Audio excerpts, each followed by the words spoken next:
covered the passageway Aaron had dug. But a boy and an animal need to breathe, and there was hardly any air in the hideout. Aaron bored a kind of window in the hay with his stick and carefully kept the passage clear of snow. After the hard work of digging, Aaron pulled a frozen piece of bread and cheese out of his pocket that Mother had given him for the journey before he left. Eating that made him thirsty. He looked at Zaana. Her udder was full. She had not been milked that morning yet. He lay down next to her, placing himself so that when he milked her, he could squirt the milk into his mouth. It was rich and sweet. Zaana was not accustomed to being milked that way, but she didn't object. She seemed content to give all that she could to a boy who dug her a house whose very walls, floor, and ceiling were made out of food. Together, they were warm and happy. Outside, the blizzard raged.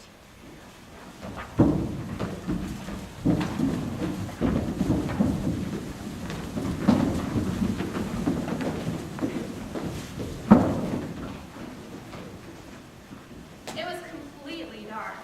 Aaron thanked God that in the hay it was not cold. The dried hay, grass, and field flowers exuded the warmth of the summer sun. It made Aaron think of happy times that Zaana and his family had experienced.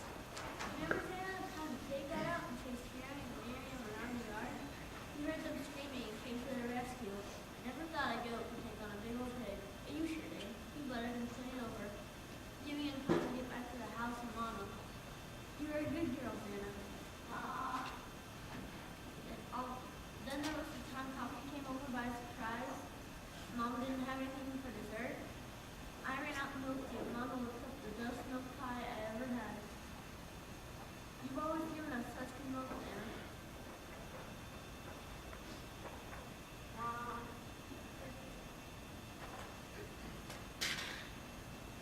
Why Mama even bought my birthday present with the money we got from selling cheese made from the milk.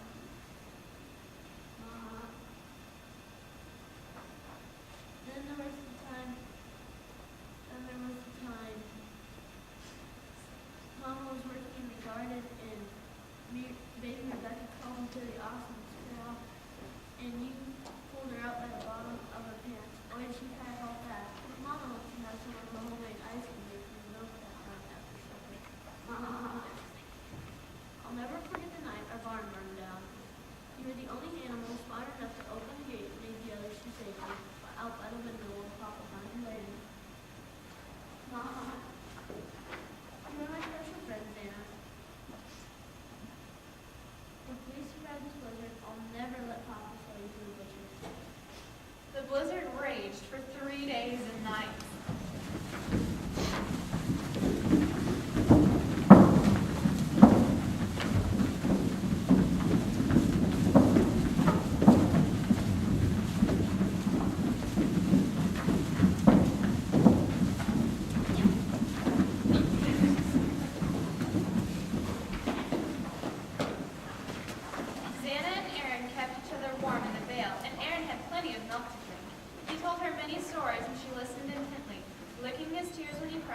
Bobbing her head when he laughed, and always answering his questions with her patient nod.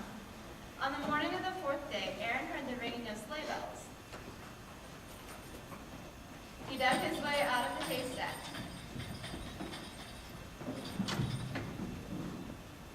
Well, what do we have here? Is it a ghost? No, it's Aaron and his goat in the middle of Uncle Rudolph's pasture. Your family will be so glad to see you. Home is that way, my boy. Yes, son, we've been looking all over for you. Gave you up for dead, but now I see you found safety in one of my haystacks. Yes, it was Zaana. She let it clear not blind by the snow. I would have died without her. No doubt, no doubt. That's a very smart goat you have there. But we must head home and tell your family you're still alive.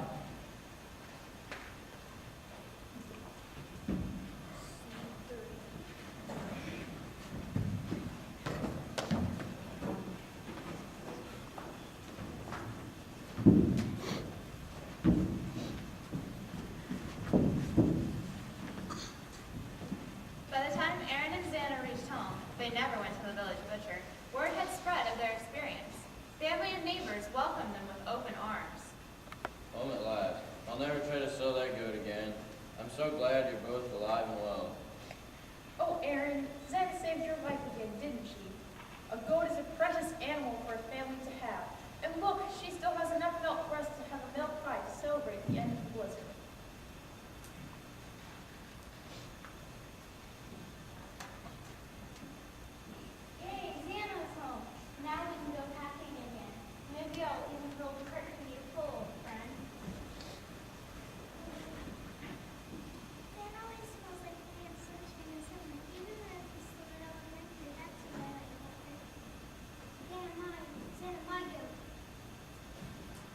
neighbor Marvin, what do you think about goats now?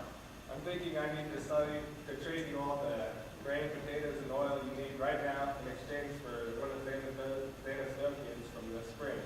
My family needs a goat like this. But I'm still wondering what you'll do about Fievel here. He still wants some burrito. Yes, Reuben, you promised me that goat. I was so looking forward to that delicious meal.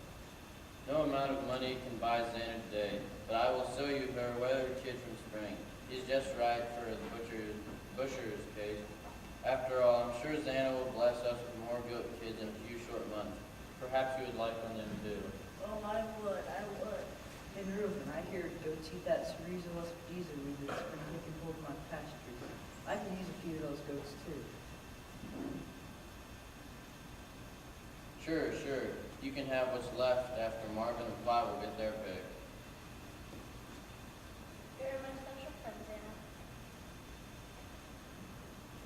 Papa, perhaps you should become Reuben the goat farmer instead of Reuben the prairie. Then we could get money, raise money together as a family. Then you could sell the fur business, and you could buy it, and raise more goats for yourself.